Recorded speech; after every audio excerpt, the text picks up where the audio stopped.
On today's episode of Gathering the Kings. We're the new generations of business owners. With this new era where everything is digital, where communication is like instant, you can't afford to be the guy that's not doing anything, not knowing people, waiting on referrals from past customers or whatnot. You got to go out. You got to show yourselves. You got to let people know what you're doing and why you're the best at it.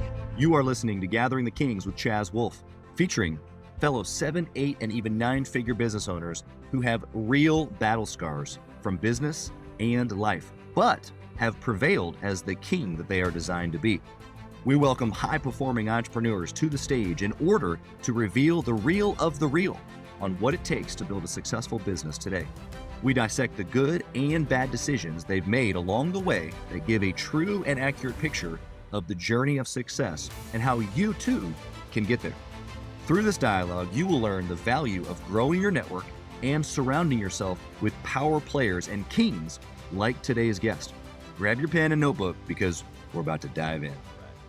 What's up, everybody? I'm Chaz Wolfe, Gathering the Kings podcast. Today, I've got Fernando Perez here on the King stage, a fellow Kansas Cityan. My brother, how you doing? Hey, pretty good, Chaz. Thank you for having me on your show. Very excited, very excited. Well, I'm glad that you're here, man. And, you know, I've said this a handful of times when I've had other Kansas Cityans here on the show. It's like, man, I've got to get a studio where it's not just me, but I can invite some people over because, gosh, we probably had 15 or 20 Kansas Cityans on the show at this point. And so I just appreciate you tuning in and helping us out, even though you might just only be like 20 minutes from me.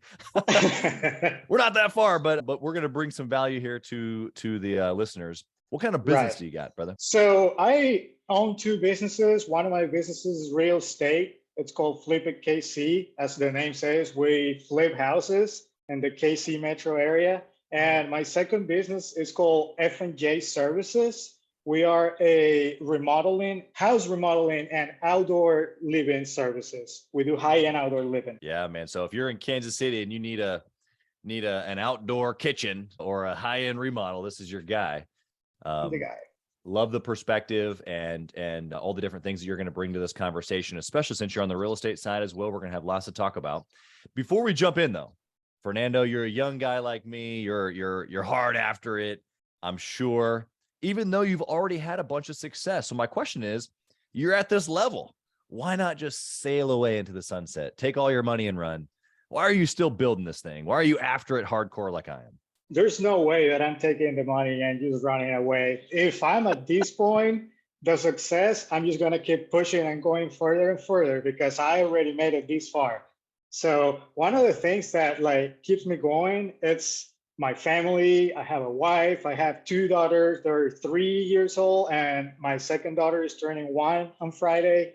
So everything I do thinking of them. And also my parents, we're not original from Kansas.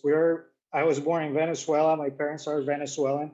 So they moved here back in 2014. We all moved here back in 2014. And one of the things that I said was like, well, my dad was a contractor. He owned his business there and all that. Wow. And they left everything behind. So me and my sister could have a better life here in the US, following the American dream. Yeah. So I feel that I have the purpose and I have to repay that debt with my parents, like of them making that sacrifice for me to be successful. So the only way that I can pay it back is being successful. Yeah, I love that.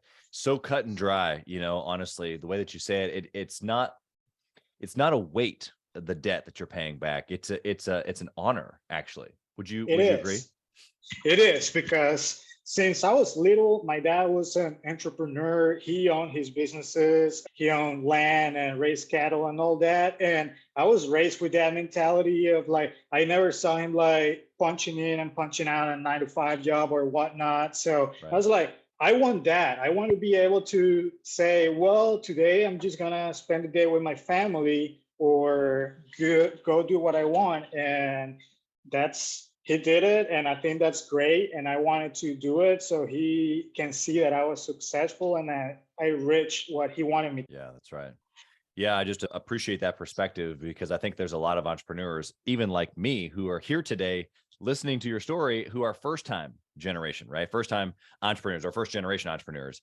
and where your dad is maybe first generation, and we're like, okay, we're building something, and I'm going to have a son like you who gets to grow up in this environment of entrepreneurialism and mindset, and be able to see like, okay, what's he, or even my daughters, what are they going to come out with this on the other side? That stuff gets me fired up when I really start thinking about it, and even doing deals with their kids. That's actually probably what gets me fired up in the mornings. But Fernando, I appreciate that perspective of legacy and almost like forwards and backwards. Like you get this, this forward family that you're fighting for every day. And then you got this major piece of gratitude that, you owe in an honoring way, to your mom and dad for making such a big move. Do you think that, like, have you always been on the trajectory because of those two things? Obviously, you haven't always been married. You haven't always had a couple of little girls, but you've, had this perspective of entrepreneurialism from your family. Have you always known you wanted to be a business owner, or did you play around with other things first, or did you just go right into it? Well, I actually went to school for civil engineer and I graduated and all that. And I considered the thought of like, well, maybe I'll just go work for a company and grow that way, because there's nothing wrong with that. There's some people that can just go and work for somebody. But then I started I did a list with the pros and cons of working for somebody else instead of just starting my own business. And I was like, even though the path might be harder having my own business and I will have to do more sacrifices, I rather take that chance and enjoy the rewards after I have done it right. Yeah, that's awesome. Yeah, I think that, there's probably some folks that are listening that are like that, but at the end of the day, you've got to have, I guess just a gratefulness to be able to navigate in both spots. Cause you say there's nothing wrong with having a job, but I think everybody listening today is like, heck no, man. Right. I'm not trying to go down that path. And also we've probably been down the path of doing our own thing for a long time. And we couldn't imagine working for somebody else, but it's cool to hear that. So tell us how, like, the beginnings of it. Like, I know you just said you kind of always felt that way, but like, what was the beginning? What did it actually look like? Did you just started doing some landscaping for somebody and said, screw the degree I just got? What did that actually look like? So it's kind of funny because once I actually got out of college and then I decided I wasn't going to work for a corporate business, I started doing like small stuff, like working at this landscaping company and like being the crew chief and whatnot.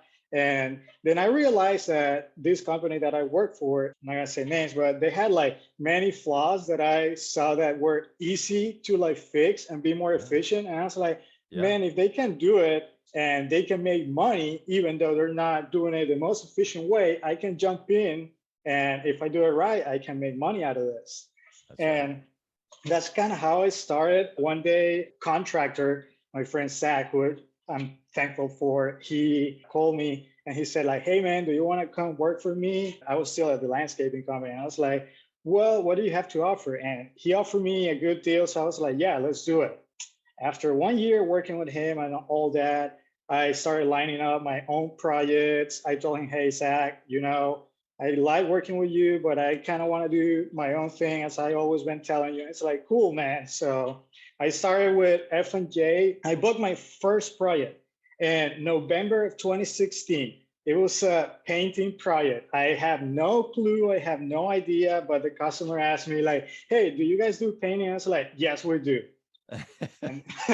and that's how it started. That's how it all went off there. Like, that's awesome. It's with a simple yes, right?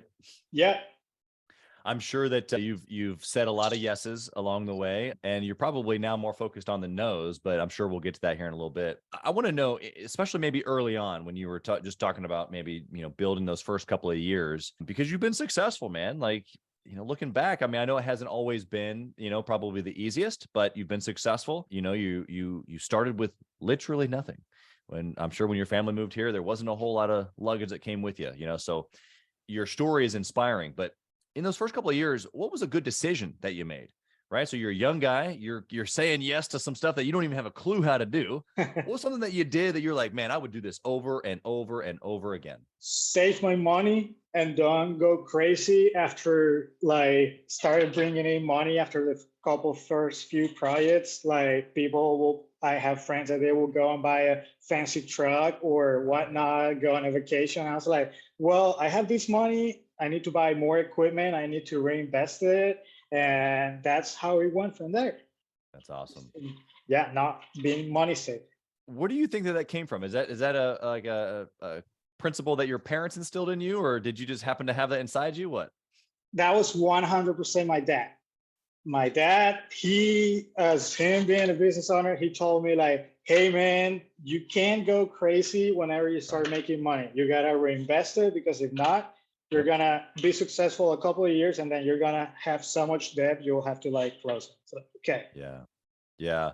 There's wisdom in that. And I think actually I've seen this from, several times. Friends have started businesses and stuff, especially in the home services, because, you can jump on and build a home service business pretty quickly. Even still, the stats are still the same. I mean, less than 9% of businesses do over $1 million, but you can make some good money, even if you're smaller than that. And the point is that I've seen a lot of businesses get started and buy the truck or even spend money reinvesting. Like maybe it's in an advertising campaign or in a fancy website or in a lot of things that we think are good moves. The point being is that we spend a lot of money real quick. Right. Which I think is actually the underlying principle that your dad was sharing. Yes, you want to reinvest. Yes, you want to be, like ready for growth and stuff like that. But sometimes it's just a matter of like live below your means personally and in the business. You know what I mean? Right. Yep. Yeah. For several years, I didn't take a vacation. My truck was like a used company truck, all that. And I was just driving around with a notebook and all that. That's like, I don't need an iPad. I don't need a truck of the year. I did get a website. I did get some advertising, the stuff that you want to do, but nothing super crazy. Yeah. I think there's super like practical things inside of the conversation that we're having, even at a bigger level. Like, okay, so you and I are successful now, and maybe we can take a vacation or we can buy a nice truck or whatever. But I still think, and I try to, at this point, make sure that it's not limited thinking, but I try to think, is this something that it's like a lever? Is this a lever that I can pull that gets me a greater output than the current input?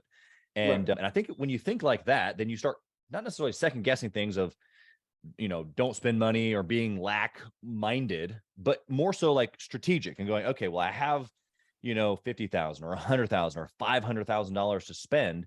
And it's like, okay, well, what's the greatest return that I can get? And when you start thinking like that, you start like really capitalizing on every single dollar. I have found personally that a lot of the decisions on some of the fancy things of life kind of just go to the side because it's really not that great of a reward. Doesn't mean that we don't like nice things. My wife and I built a beautiful house here in South KC, but that was after years and years and years of, doing all the stuff that you're talking about right now. And I still find that same mindset of going like, we don't really like, that doesn't really get me a great return. So why don't I double down over here where this is getting me a great return? Would you agree with that? Yeah, I do agree. As a matter of fact, we just bought our house back in November, and I told my wife, we're not buying a $1 million house. We're not doing any of that because even though we could, we don't need it right now. We can put that money, I can put that money into our business or something like that. And then in the future, we'll buy it and it won't be an issue for us. Yeah, I agree 100%. In fact, I would align with you with a strategic moment in my life where we talked about building this house years ago. And the initial, ideas, my wife wrote the whole thing down on a napkin. She's not architecturally inclined. I have no idea how she came up with it, but she just sat down and she's like, this is what I see, which was great. We ended up building the exact house that she wanted. It was fantastic. However, in that moment, we were starting to put these plans together and all these thoughts, and we had a little bit of money aside. And I came to her and I was like, hey, so instead of building the house now, why don't we wait another like 3, 4, 5 years? And you just saw like, wait a second, dude, you've already told me, we've already delayed a couple of years. Right. What are you talking about? And I said, yeah, but if we take this little bit of money, it was, a couple hundred. And I'm like, if we go buy this small apartment complex, then that starts bringing in some additional passive income. And then this and then that, I'm like strategically putting out all the moves for her, and she's like, she just shakes her head because she knows me. And she's just like, gosh, dang it. Okay, fine. But I'll tell you what, the pieces that you can put in place will later then pay for the thing that you want. And so if you just take that one little sidestep, you just get an asset that then pays for the thing that you want, rather than just paying for the thing that you want. Even though I would, this is still a piece of real estate, I can still sell it, but there's no income being produced here, right? Right. So if I can buy an asset that pays for it, then why, that's just a way better way. Would you agree? Yeah, as a matter of fact, I was just reading something yesterday that said that bank loans, and this is getting off a little bit of the topic, but it says that the loans created by the banks are actually, they were created so banks could lend money out on houses, because no one wanted to take money. They cannot lend money as easy on businesses because, a business is a liability. It might succeed, it might fail, but if you buy in a house, that's an asset, like the bank can always get money out of it. So yeah, I agree with you, man. That's awesome. Well, so I want to know, I'm going to flip the coin here, and I want to know of a bad decision that you made, something that you've done that you can tell us about, and we can stay far, far away from those bruises. Maybe not stay away, but like the bad decision that I had was like, I brought in a partner in for my business for F&J Services. I thought we were ready to expand and escalate to the actual next level. And it was probably the worst decision I ever made. Wow. Okay. Tell us more. Why was that the wrong decision at that time? It just didn't work out very well. I think we were on the same page. I was definitely put in more amount of work than what I was doing previously just by myself. So that's kind of what I was a red flag for me. I was like, well, I have somebody that I should be relying on as well. And now he's also relying on me. So I have to do twice as much. And this is like, it was taking a toll on me personally and on the business. So I was like, man, this can go. Yeah, exactly. Okay. So the lesson here, you brought in somebody, you had built it up to a certain point, and you were trying to bring in somebody from the outside. Yeah. And just didn't meet the work ethic. Obviously communication wasn't the same, like just not in alignment, it sounds like. Right. Yeah. Yeah. And he was kind of like bad because he was a friend of mine too. So yeah, it didn't end up well. And I don't wish that for like anybody in the industry. I will say, like, if you're thinking on that, like, consider it 2, 3, 4, 5 times before you actually pull the trigger, because if not, you could end up just losing a friendship or whatnot. But yeah, I mean, here we are and we're doing awesome. Yeah, exactly. And maybe it wasn't necessarily the partnership that you needed. Maybe there is a partnership out there for you, but now you have maybe a better way to go about setting up the construct for that, right? Right. Correct.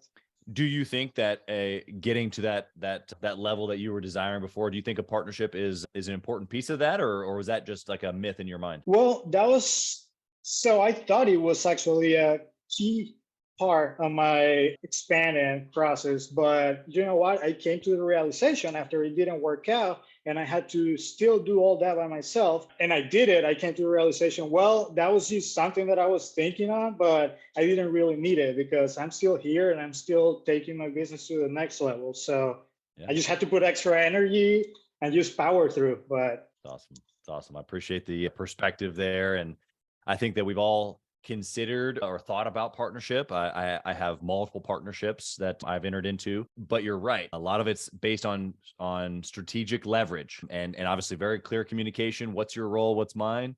What do we bring into the table? What's the end result?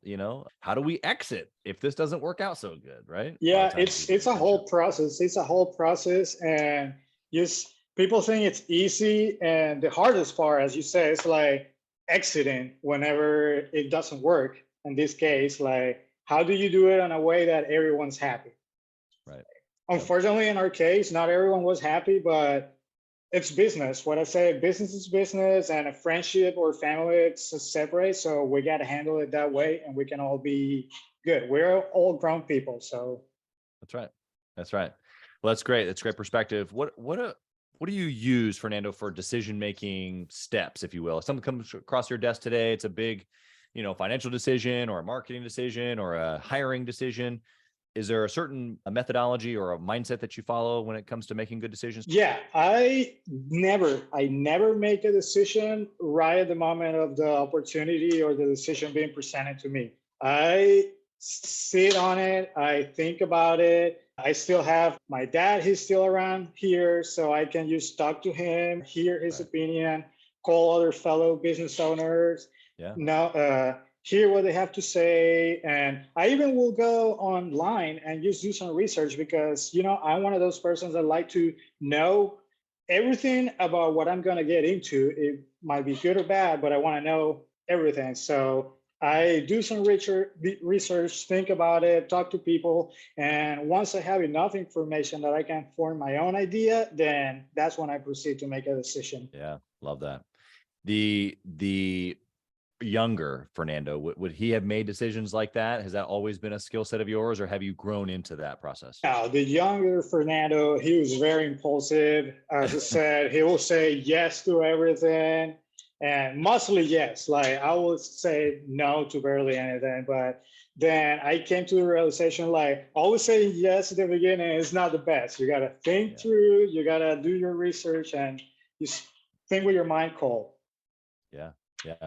There's an instinct, there's a gut feeling, but most of the decisions that we make as business owners you can take a 5 minutes, 2 hours, or 2 days, whatever that time frame is that you need just to kind of maybe process that information. What I didn't hear you say is delay, overthink, paralysis. I didn't hear you say any of that. I heard you say get information, feel educated, make a decision. Yeah, you don't want to like overthink it, and you don't want to have analysis paralysis, even though I know that's pretty common. But like that's one of the things that I try to avoid, because whenever you start experiencing those symptoms, your mind, your train of thought might start getting cloudy, and then you just like get prejudiced on your own decision making, so you don't make the right or the best decision because you're already like putting obstacles in your own mind. So you just like got to be objective. That's what I always say. You just got to be objective, like see everything on black and white and leave the colors on the side.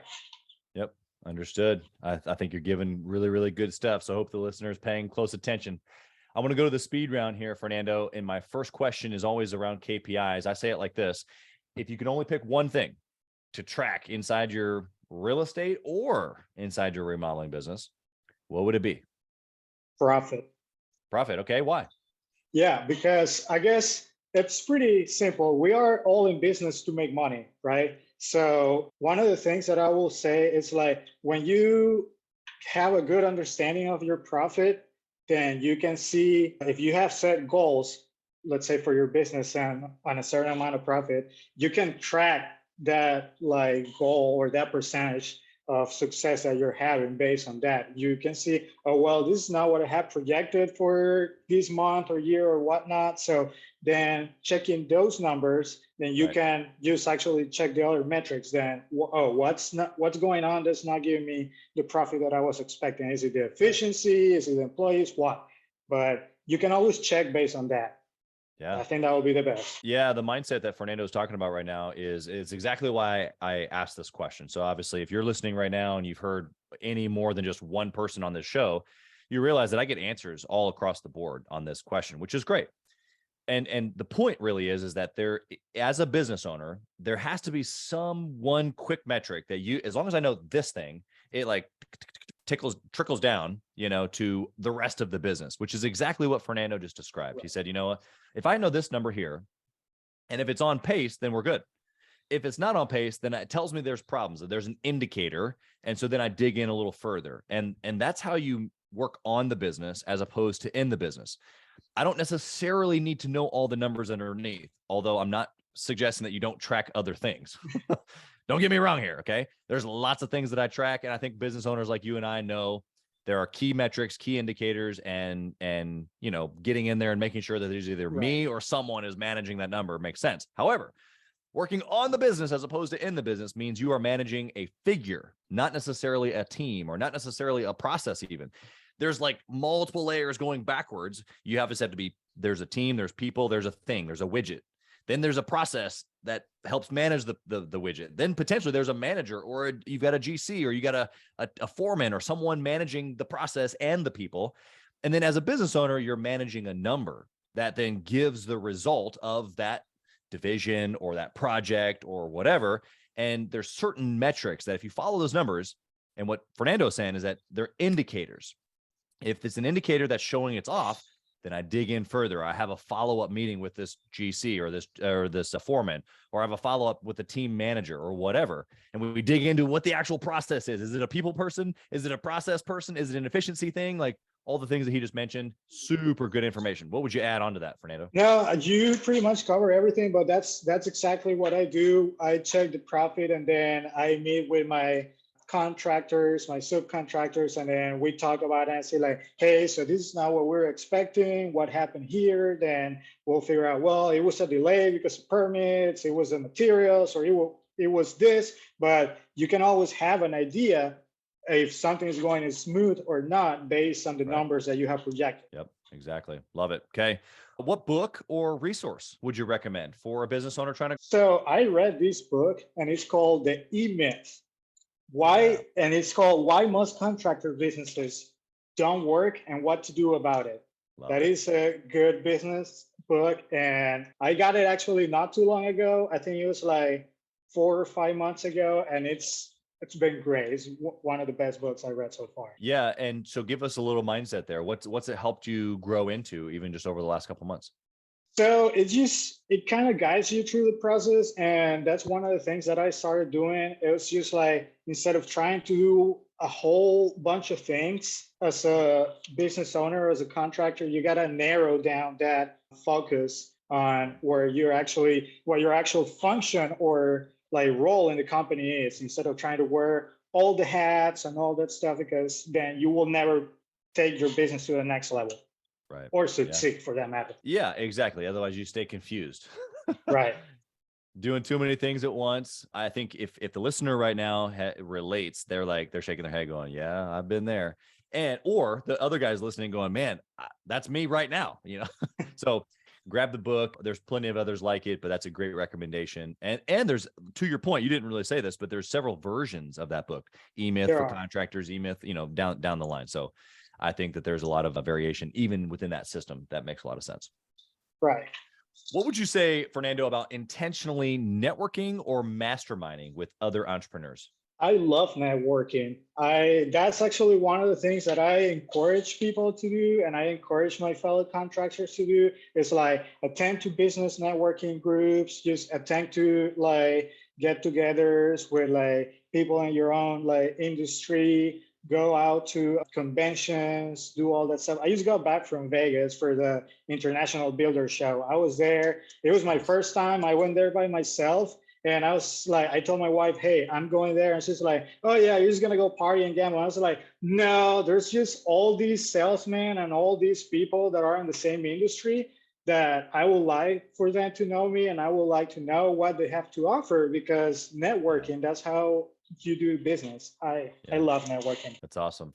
It sounds like for you, it's been not only meeting people, but strategically knowing maybe who to meet at the right spot, whether it be technology or services maybe that you can even use, which is a whole nother way of thinking. So I want to dive into this just a little bit with you, because a lot of contractors, a lot of business owners, but a lot of contractors are fairly closed-minded, to a trade show or to a convention or a cold call of someone offering a service. And it's because most business owners are just closed-minded anyway, right? Most people are just afraid of change and doing something a new way. Why did you even go there, like seeking out, something maybe that you could use? What's inside of you that made you want to do that? Well, we're the new generations of business owners. So with this new era where everything is digital, where communication is like instant and all that, like you can't afford to be the guy that's like not doing anything, not knowing people, just like kind of like waiting on referrals from past customers or whatnot. You got to go out. You got to show yourself. You got to let people know what you're doing and why you're the best at it. That's right. It's good stuff, man. All right. I want to know, you mentioned a few minutes ago about your family, your beautiful wife and children, your daughters. How have you, even in the short time, because I know your daughters are young, but how do you build your family alongside your business? I know that you're obsessed with the business because you're successful, right? You've got multiple businesses even. So I know you're like grinding and you're forward thinking and you're in there. You're like, oh, this is, getting me excited just thinking about it. How do you apply those same obsessive principles to your marriage? into being a Well, I think for you to be a successful business owner, you also got to be a successful person in life somehow, because you can be not so good person and actually have a good business, because they go together. You have to be well personally to be well in your business. And I think like that's also one of the things that I love is my wife is very supportive with me. Like it will be Sunday at 9 p.m. and she will be watching a movie and I'll be here on my tablet just like working and doing stuff. And she'll be like, "Hey, are you gonna come down?" It's like, "No, I still gotta work." And she'll understand because like she knows that this is my third child. This is my first baby. So That's awesome. There's an understanding there, and I'm sure that there are other moments where you press in to her and to the kiddos. Is there anything specific that you'd like to say on the things that you do to be able to press in to your family specifically? well, what I have to say is like go crazy about your business all the time, but don't just focus on your business. You gotta also have time with your family because they are a very important part of your business as well, even if they're not actually having a role in it. But once again, your mental and your physical wellness will help you out with your business. So if you have a good family, if you got a good home at home, Yeah. you are going to be good in your business because you're not going to have any of those preoccupations, any of those worries of like, well, my daughters are not doing good, or well, my wife might be upset. So if we are all on the same page, then that's how stuff starts flowing the right way. Yeah. Love that. I got one last question here for you, Fernando. You ready? Yeah, go for it. If you could whisper in the younger Fernando's ear, what would you say? Keep doing it. You're on the right track. That's what I will say, because if I always think about it, I'm 31 right now, and I think about when I moved here, I was 22. I basically like moving from another country. I had no friends. I had nobody. I was just starting from scratch. So there were times where I was like, man, I wish I could go back to my country with my friends, whatnot, or blah, blah, blah. But then right now I see all the path that I've been walking through. And even though I have had like a few bad decisions through it, like the good decisions outweigh the bad ones. So the path's never going to be easy. I tell this to everyone, even people starting their business now. It's like, hey, the first 2-3 years are the hardest. Like, even if you think that you're not doing it good, don't quit.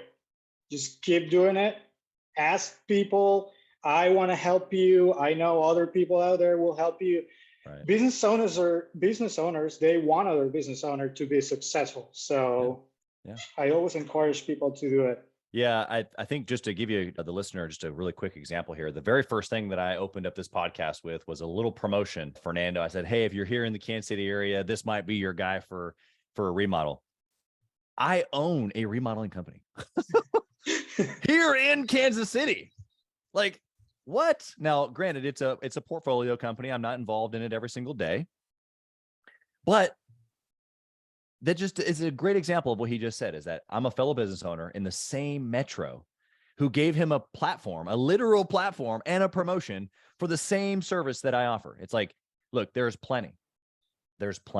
It's abundance. And when you come across other people who are like that, it changes your mindset for everything. Would you agree? Correct. Yeah. And that's one of the things that I'll also say is like, I want to create business owners that have my same mentality, because whenever you're doing business with them, you know that they will do the right thing for their customers, and their customers might be my customers. So if they do a good job, then that leaves me in a good spot. And I want that. I want people to know that we're good people, that we're quality people. We don't cut corners, and we offer the best. Yeah, I love that. Those are all extremely good things to be known for in business, especially if you can build a history of actually proving those things, which obviously you have done. So, Fernando, if someone is in Kansas City and they want to reach out to you for remodeling or a high-end outdoor kitchen experience, how can they find you? Or if they're just a business owner across the country listening right now and they want to pick your brain, how can they? They can reach me out to my cell phone. I'm pretty easy available. My cell phone number is 913-636 3607. We also have a Facebook page. If it's F&J Services, we are on Instagram and we're on Google. So every major listing, we try to be out there. So if you type F&J Services, you'll be able to find us. That's awesome. Well, of course, we'll put all that in the show notes as well. Fernando, you've been incredible. You've given a unique story. I love where you come from. Although, I didn't come from another country. My family, I guess eventually far enough back we did, but I feel related, to your story, growing up single mom family. So I just have mad respect for everything that you've been able to accomplish. Of course, for your family, just blessings on your family and your team. And thanks for being here, man. We really appreciate it. Thank you, man. I really appreciate the opportunity. Thank you for listening to Gathering the Kings today. I hope that you were able to pull out a few nuggets to go apply into your business right away. More importantly, though, I hope that you're realizing that it takes more to be successful than just being by yourself, doing it all on your own, carrying the weight all by yourself.